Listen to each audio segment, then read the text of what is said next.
According to the Quran, a man has the right to beat his wife. In fact, it instructs men to beat their wives if they fear disobedience or arrogance.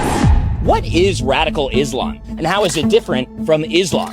Today I fly in author and survivor Yasmin Muhammad to help explain. I'm assuming you knew of his involvement during the marriage. Unfortunately, I didn't. Oh, you did not? Yeah, I was married to him against my will. I was just 19. I did learn through CSIS, Canadian CIA.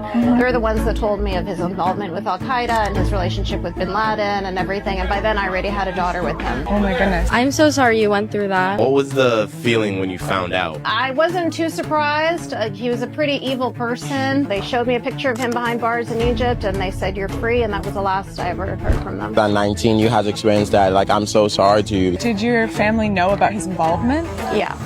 They chose him specifically because of his involvement. The way my mom put it, she needed to find a man that was strong enough to control me. Wow. Oh my gosh. So that's why they forced me into a marriage with a terrorist when I was And this 19. was in Canada, by the way. Oh wow, your Yeah. mom.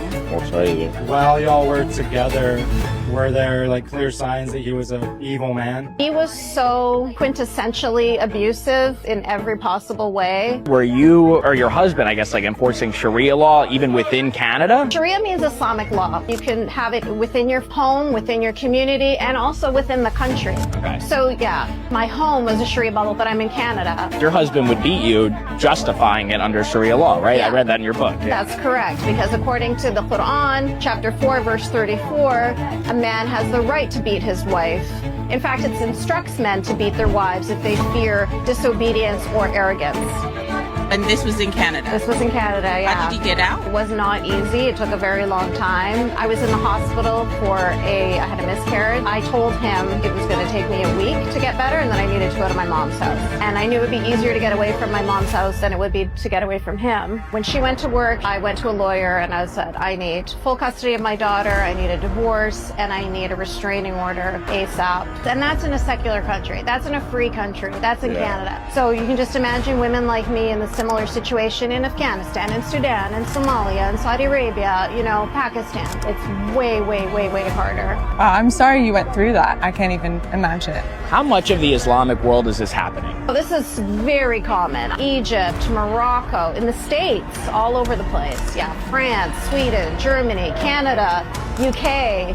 Yeah, it's a very common tactic. Why are there so many radical Islamists in the Middle East? They're fleeing what's happening because of radical Islam, and then they come to the West to spread it. Like, what is that about? Well, first of all, they're not fleeing radical Islam. That's the Right. first thing. Okay. Right. They want better housing. They want better education, better social services. They want the perks of democracy, but they also want to see its downfall. You're 100% correct. That's exactly what I grew up in. They believe that the whole planet should be Muslim. And is that praying in to the Allah. Quran? Yeah. Okay, No, right. that's a mainstream belief. Would you say Hamas and Al-Qaeda are one of the same? Yes, absolutely. Right. Yeah. Why do you think no one's talking about trying to give a better life to the Palestinians without Hamas as their government? Those kids that are becoming Hamas supporters or Yeah. Hamas terrorists are celebrated east and west. Whether it's on TikTok or whether it's Right. in their mosques, people Right. are like, good for you, kill the Jews. We're acting like Hamas is a resistance group and not Al-Qaeda. How do you Yeah. think we got here? I think that 9/11 was a long time ago and a lot of people Yeah. are not paying attention. We said never forget, but I do think people are We forgetting. get comfortable. Yeah.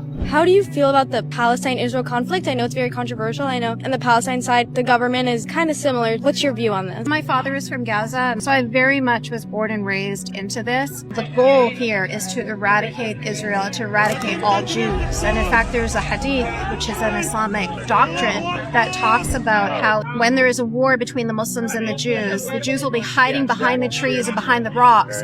And the trees and the rocks will speak and they'll say, "Oh, Muslim, there is a Jew hiding behind me. Come kill him." Oh my gosh. So it's an ideology that very much is interested in the genocide of Jewish people. It's not interested in progressing Palestinian people. We can see that by the billions of dollars of funding that have gone to them. They didn't use it to further their own people and to uplift their own people. They used it to build tunnels. Yes. To continue their terrorism. It's just so interesting to me. Seeing from your side is insane to me. Are you in college? I am in college. Where do you go, NYU? I do.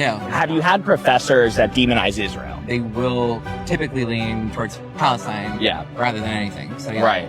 And why do you think they ignored the radical Islam elephant in the room, that Hamas, which is pretty much the exact same thing as Al-Qaeda fundamentally, attacked Israel because they say themselves they want to kill Jews worldwide? On education, Using your voice and platform for this is something that's very incredibly brave. What's like the thing that people should get the most out of your circumstance? Like, what could you like tell other young women, other young people who might find themselves in similar situations? For people here in the West in general, I would ask them to be just as generous with their criticism of Islam as they are of any other ideology. When they see misogyny, speak out against it. You see homophobia, speak out against it. Don't say, well, I can't speak out against it from these folks because that would be bigoted or racist or Islamophobic or whatever. But I can only criticize it when it comes from these folks over here, right?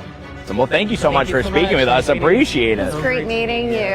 I feel so blessed to have this Yeah. conversation Oh, with you. I am so glad that you Sorry. stopped and spoke to me. You're amazing. I Give me a love hug. you. Oh, Yes. you're awesome. God bless you. Thank you for Thank being you. here. Thank you. All Thank love. you. Take care.